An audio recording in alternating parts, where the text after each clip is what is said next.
Welcome to another installment of a tour around the world with the Building Performance Journal. This time we're going to Hawaii. Thankfully, we took a break from building our home and took our very first family vacation ever to Hawaii right before the country shut down. Man, were we lucky about that.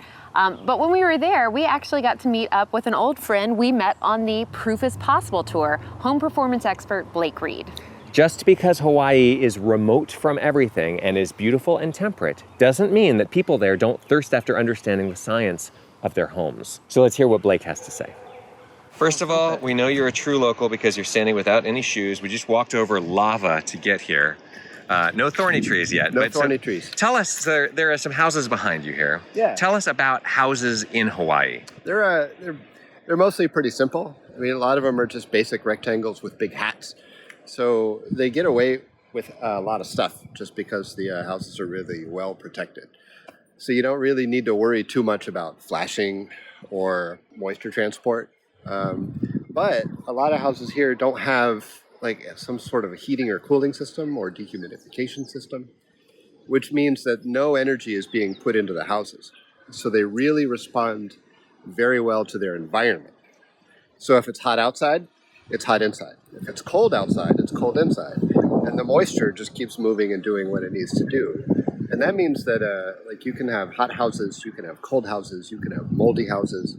So they're simple, but they're a little challenging to figure out because we haven't designed in like all of the systems that you see a lot on the mainland. Houses are basically broken into a couple of categories. There's single wall and there's double wall. And double wall is sheathing on the outside, drywall on the inside. And single wall is just basically, it's like a log cabin, but with really skinny, it's a monolithic house. We get a lot of those. Those are the older, more traditional houses, single wall. And so you described that this island, I mean, even though we're seeing palm trees behind us, all the houses look kind of the same. It's not all one climate here, right? There's like a dozen. There's snow on Mauna Kea right now. But you've been around the island. I mean, you've been wet, you've been cold, you've been hot, you've been rained on, you've been in the mist. Our challenge is that there's very little consideration given to where the house is when somebody designs it. So the same house is kind of everywhere. And that means even if it works well in one place, it doesn't work very well in another. Who knows where that architect came from? And that happens a lot here, is that people move here from all over and they bring their ideas from wherever they used to live. And architects on the mainland or other islands are designing things and they are just not suited for the environment. And those are the houses that get into trouble. If you have like an existing house that was built kind of in a traditional way, like it can typically be easily fixed and it works pretty well. But as soon as you start getting fancy, the bills start climbing and the closets get moldy and then everybody gets upset and then somebody's got to fix it. You've got wet side and dry side. Basically. And you described that there's kind of a class difference between those two, right? Yeah. So houses on one side are more expensive. Can you kind of talk about like how it's kind of there's pros and cons to both, right? Yeah, right. It's like, well, you look at the winds and the water, and we're surrounded by an enormous moisture source and a delivery system. So the winds bring that moisture to the east side of the island, and that moisture gets dumped. And I think Hilo got, I want to say, like 40 inches of rain one year. But all that moisture is removed from the air like before it gets over to this side where we are right now. So this side is a lot more like a desert. It's a lot less inclined to be moldy. So when you live on one side of the island, the east side, when I work on houses, I typically put in dehumidifiers on that side of the island. And on this side, I typically install insulation because they're hot. When you live on the west side and you're a little closer down to the lower elevation, closer to the water, houses are typically a little bit nicer. And they're also more breezes. They still get hot. It gets baking hot down here. Yeah, I had to unlearn a lot of stuff. It took me a year to unlearn like a lot of the really nerdy building performance stuff that I had really ingrained. Like I'd absorbed it, and then I came here, and the notion of high performance is not like it's never made it here to the islands. But we also have some of the most expensive energy in the United States, if not the most expensive. So, like professionally, like if I could save a kilowatt hour of energy here, right? Well, that's like it's 37 cents a kilowatt hour, and back in New York, I wanted to say it was about 10. So I can have a bigger effect here than I could there. Basically, it means that I can do a third the work that I used to do and still have the same like effect. So the volcano. 5 mountains. 5 mountains on this island, and each one of them is a volcano that at some point could decide to be a volcano again. And when they erupt, they not only destroy and completely cover up houses that were there, but they also make new real estate. Yeah, so like stuff keeps keeps getting turned over.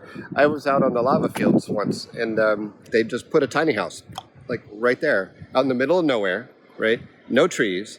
Like all the land is black, and it's fresh, and it's just and we basically out here, like a lot of houses are just put on we call them tofu blocks, like just the concrete like pads.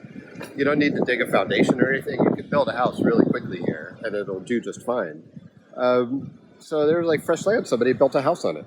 Hawaii is something like I've heard it called a baby state. It's the 50th state, so it hasn't been a state that long. Houses are not old here. Right in New York, a lot of houses from the 1800s. My house is from 1825.